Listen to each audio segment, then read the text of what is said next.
He mocked Senator JD Vance, dismissed the law, and ran his courtroom like his own personal kingdom. Until justice finally caught up with him. In the most humiliating way possible. The courtroom in Cincinnati was packed. The kind of fold that made people shift uncomfortably in their seats. The walls lined with dark wood paneling carried the weight of history. But today the air inside felt charged. Like something was about to snap. At the center of it all sat Judge Robert Calloway. A man whose name carried a reputation. Though not the kind most judges wanted. He was known for his theatrics. For cutting people off mid-sentence. For turning the courtroom into his personal stage. Some called him passionate. Others reckless, but today he was particularly impatient. Flipping through documents with an audible sigh. Barely glancing at the witness stand. And then there was JD Vance. The senator sat straight back, composed. Wearing a dark navy suit that was pressed to perfection. He wasn't the kind to be easily rattled. He had faced tougher crowds. Sharper words still. Even. He could sense the hostility radiating from the bench. It had started the moment he was called to testify. Judge Calloway barely looked up. Let's make this quick, Senator. I assume you have something relevant to say. Vance didn't flinch. He adjusted the microphone. Cleared his throat and began speaking. Laying out the facts of the case in a steady, controlled tone, but Calloway wasn't listening. He leaned back, arms crossed. A smirk playing on his lips. As if he was already waiting for a reason to interrupt. And when Vance made his first key point, the judge pounced. All right. All right, we get it. Calloway scoffed, waving a hand dismissively. You're here to make a speech. I don't need a campaign rally in my courtroom. A few murmurs rippled through the audience. The court reporter hesitated before resuming her typing. Even some of the attorneys shifted in their seats. Vance remained unshaken. He locked eyes with the judge. The hint of a frown appearing. But he didn't respond to the jab. Instead he continued. But Calloway wasn't done. He exhaled loudly. Flipping a page of his notes with exaggerated effort. Let's move this along before we all die of boredom. Shall we? A few chuckles echoed in the gallery. Some from Calloway's usual defenders. Others from those who laughed out of discomfort. Vance's lawyer, seated just a few feet away, stiffened. He leaned toward his colleague. This is a joke. That's not just bias. That's outright contempt. The younger attorney beside him nodded. But kept his voice low. He's doing it on purpose. He wants a reaction, but Vance wasn't giving him one. He simply adjusted his tie. Kept his voice even and continued. With all due respect, Your Honor. This testimony is important for the integrity of. Spare me the lecture, Senator. Calloway cut him off, shaking his head. He let out a dramatic sigh. Then leaned forward. His next words were quieter, but sharp enough to slice through the entire courtroom. Let's be real. You're not here for justice. You're here to grandstand. It's what you people do best. The murmurs stopped. It was subtle but unmistakable the way he said it. The deliberate condescension laced in every syllable. Vance's jaw tensed, but still he didn't react. He simply exhaled slowly through his nose. His hands clasped on the table in front of him. But across the room his legal team was already moving. Something was about to shift. Judge Calloway was enjoying himself. He leaned back in his chair, tapping his fingers against the bench. Watching JD Vance with the kind of smirk that made it clear he didn't respect him. Maybe he never had. But the courtroom wasn't on his side today. The murmurs that followed his last comment weren't ones of approval. People shifted in their seats. A few exchanged looks, uncomfortable. waiting to see what would happen next. Vance, for his part, didn't take the bait. He wasn't here to argue with a man who thrived on confrontation. He straightened his papers, cleared his throat, and kept going. As I was saying, Your Honor, the facts of this case. Calloway groaned, actually groaned. Oh, give it a rest, Senator. He turned to the plaintiff's attorney. Do you really want me to sit through another 5 minutes of this? I thought we were dealing with evidence, not ego. A few gasps rippled through the room. The plaintiff's attorney, a young woman with sharp eyes and a no-nonsense posture, glanced at Vance before responding. Your Honor, Senator, Vance's testimony is relevant to the integrity of this case. Calloway waved a hand. If you say so. He looked back at Vance, his eyes narrowing. But make it quick. My patience for political nonsense is wearing thin.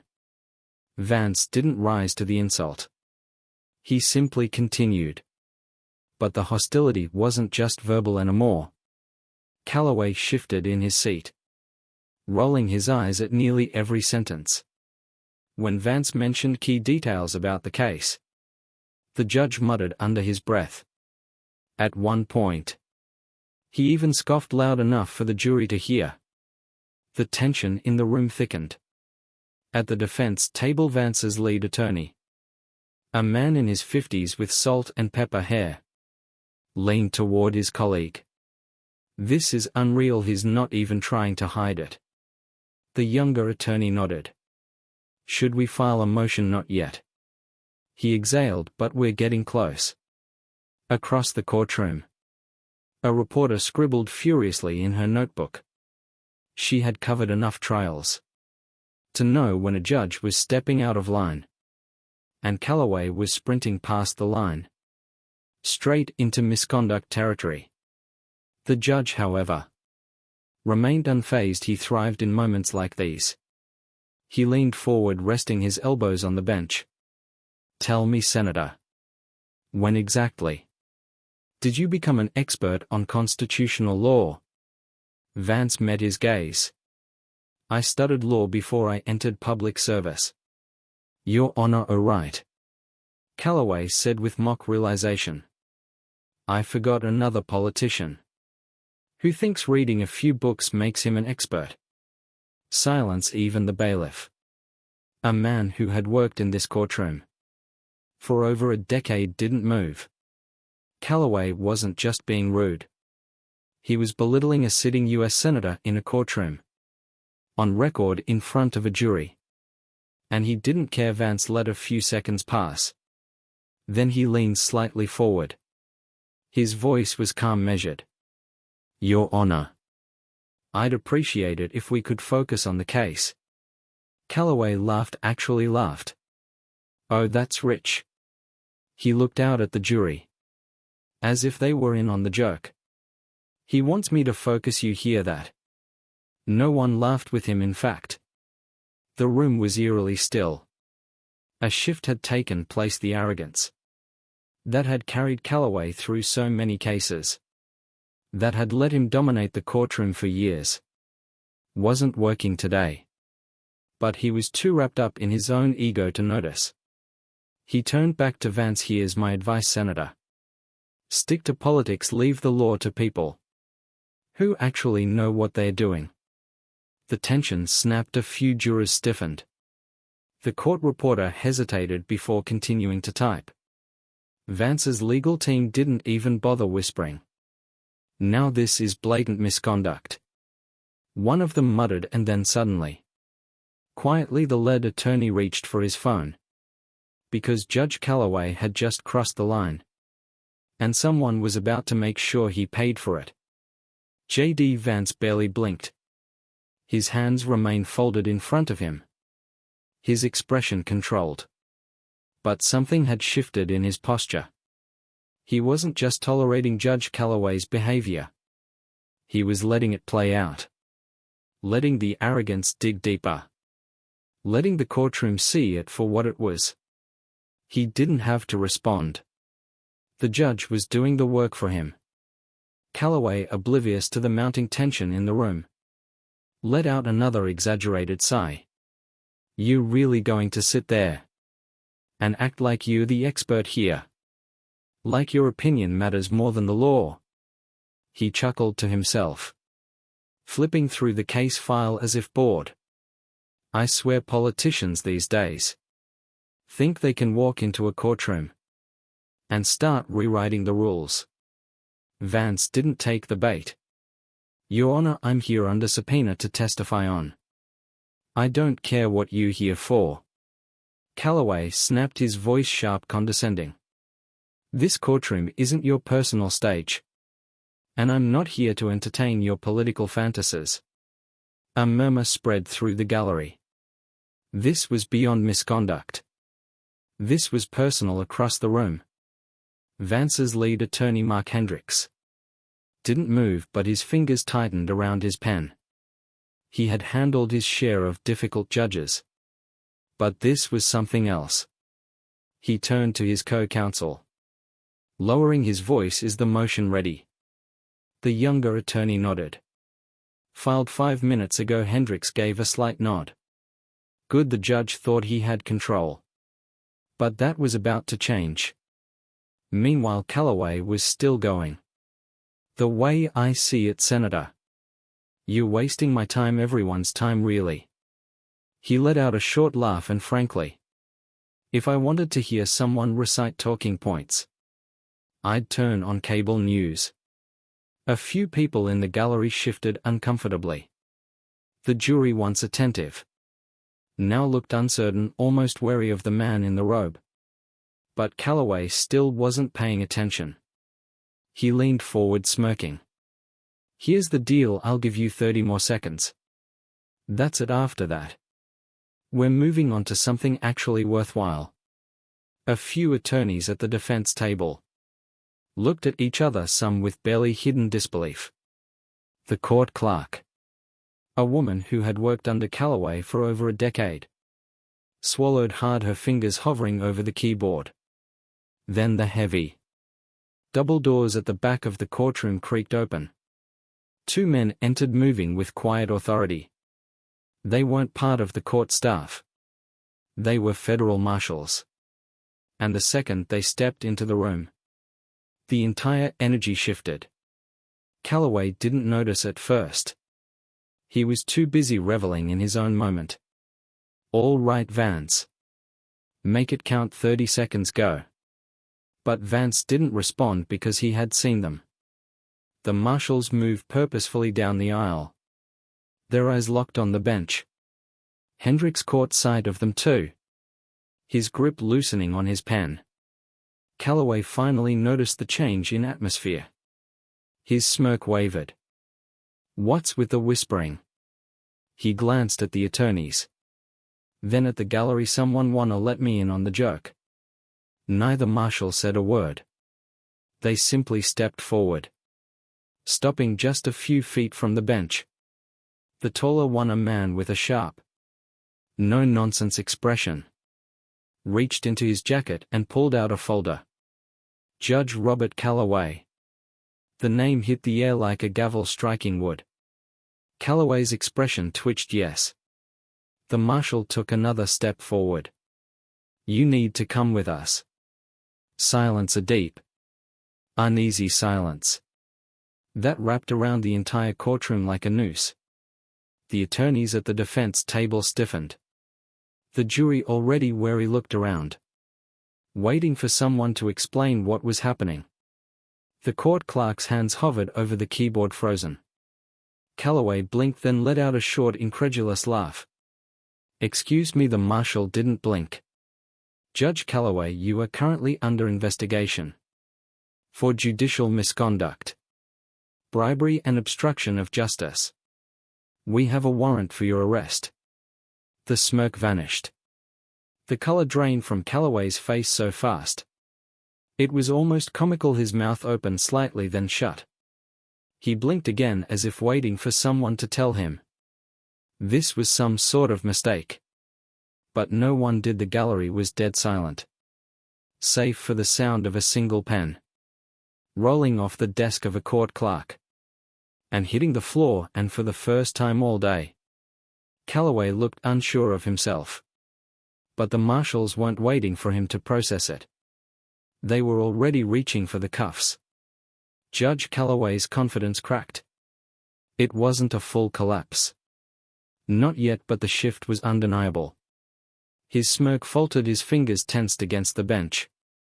And for the first time all day, he looked like a man caught off guard. "You must be joking," he scoffed. Forcing a chuckle, his voice carried an edge now.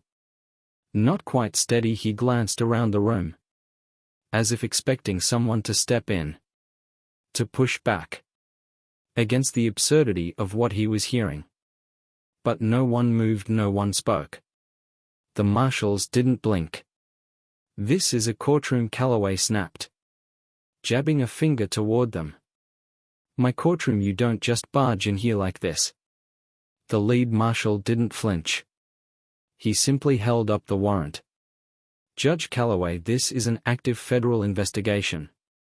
You need to come with us." The tension in the room thickened. The attorneys at the defense table sat frozen, some exchanging wide-eyed glances. The court clerks were still, hands hovering over keyboards, unsure if they should be recording this or pretending it wasn't happening. And then there was JD Vance. He remained where he was, his hands still folded neatly in front of him, his expression unreadable. But there was something in the way he sat, calm, collected, as if he had already seen this coming. Calloway's breathing picked up. He clenched the armrest of his chair, shaking his head. No. I don't think so." His voice had an unhinged quality now, like a man desperately trying to reassert control. "I don't know what kind of stunt this is, but I'm in the middle of a trial and You are no longer in session." The marshal interrupted, his voice was even but firm. "You are under arrest." The words hung in the air, suffocating the last remnants of Calloway's arrogance. The gallery was silent. Reporters had their phones out, some recording, others typing furiously. Calloway's gaze darted around, his mind racing for an escape. His eyes landed on the bailiff. "Get these men out of here." The bailiff didn't move a beat past. Calloway's face contorted, anger overtaking his shock. That was a command, still nothing. The bailiff looked almost reluctant to meet his eyes, because everyone knew, everyone had always known, that Calloway wasn't a fair judge, that his rulings leaned too conveniently in favor of certain parties, that his temper could tip cases before the arguments even started. But now it wasn't just whispered suspicions. Now it was official. Calloway shot up from his chair, sending his gavel clattering to the desk. "I will not be humiliated like this. Do you understand who I am?" The lead marshal's expression didn't change. He stepped closer, his hand resting near his cuffs. "Judge, I strongly suggest you cooperate." Calloway let out a bitter laugh, shaking his head. "Oh. You suggest that's cute?" His voice dripped with sarcasm. But it was forced now, desperate. "And if I don't?" The marshal didn't hesitate. "Then we take you by force." Another thick silence. Calloway exhaled sharply through his nose. His hands curled into fist at his sides. The arrogance in his posture was still there, but it was cracking beneath the bravado. Something else was creeping in panic. He looked out at the gallery again, at the reporters, at the jury advance, still unmoving, still watching. And suddenly, for the first time in his career, Calloway wasn't in control. And the realization hit him like a slap to the face. Judge Calloway's breath was coming in short bursts. Now his face was flushed, a stark contrast to the icy silence that had settled over the courtroom. "You're making a mistake," he said, voice lower but no less venomous. "A massive mistake." The lead marshal didn't respond. He simply extended his hand. Palm up, turn around. Calloway let out a humorless chuckle. You think I'm just going to comply? That I'm going to let you parade me out of here? In cuffs like some criminal? You are a criminal, the marshal said. His voice firm. Now turn around. Calloway's jaw clenched. His eyes darted toward the bailiff again. Then to the court clerks, to the attorneys. The jury, anyone, someone. He was looking for a lifeline. But no one spoke, no one moved. Because this time he was alone. You don't understand, Calloway tried again. Voice tight, this is political. A hit job. I have connections, that's enough. The marshal said, taking a step forward. Calloway instinctively stepped back, bumping into his chair. He gripped the desk in front of him, as if clinging to the last shreds of his authority. No, he muttered, shaking his head. No. I'm not doing this. The second marshal, who had remained silent up until now, finally spoke. Judge, you can walk out of here with dignity. Or we can drag you out, your choice. Calloway's hands trembled against the desk. His chest rose and fell too quickly. He was a man who had spent years controlling the fate of others with the swing of a gavel. And now in an instant he was just another defendant. Another man who had to answer for his actions. JD Vance was still watching, silent. He had not spoken since the marshals entered. He didn't need to. The weight of what was happening was enough. A tense moment stretched between Calloway and the marshals. Then he moved, not fast, not aggressive, but enough. He straightened his back, exhaled sharply through his nose and turned. His hands balled into fists at his sides, knuckles white as he forced himself to remain composed. The marshal stepped behind him, pulling the cuffs from his belt. The sound of metal clicking open was deafening. In the quiet room, Calloway squeezed his eyes shut. Then click. The cuff snapped shut around his wrists. A hush fell over the room, thick with disbelief, even those who had seen it coming. The attorneys, the journalists, the clerks sat frozen, as if waiting for someone to tell them.